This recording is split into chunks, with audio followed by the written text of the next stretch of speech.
রাজধানীর CNG filling স্টেশনগুলোতে সংকট বাড়ছে। গ্যাসে চালিত যানবাহনের আজও দীর্ঘ সারি।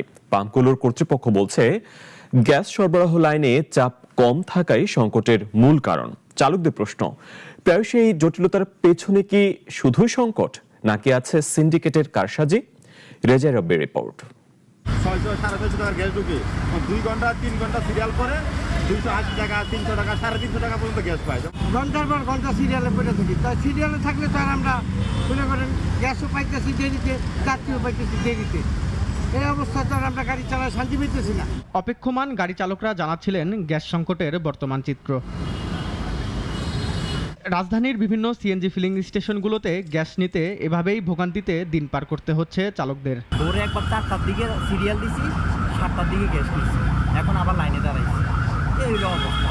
প্রায়শই গ্যাসের জন্য যানবাহনের দীর্ঘ অপেক্ষার সারি দেখা যায়। চলতি সপ্তাহেও অনেক পাম্পেই একই চিত্র। এই যে দেখেন না সিরিয়াল কতক্ষণ, 1-1.5 ঘন্টা 2 ঘন্টা লেগে যায় এক সিরিয়ালে গ্যাস নিতে।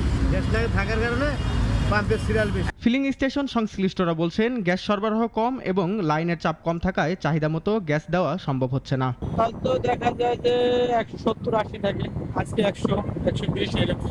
তুলনামূলক আজকে প্রেসারটা একটু কম। মূল্য বাড়ানোর পায়তারা কিনা তাও এখন এক প্রশ্ন হয়ে দাঁড়িয়েছে। লিটার 5 টাকা 10 টাকা গ্যাস বাড়াক, তাতে কোনো সমস্যা না। যদি তারা গ্যাসের দাম বাড়ায় তাহলে বাড়াক, তাতে আমাদের কোনো আপত্তি নেই, কিন্তু গ্যাসটা যেন আমরা সুস্থভাবে স্বাভাবিকভাবে যেন গ্যাসটা পাই।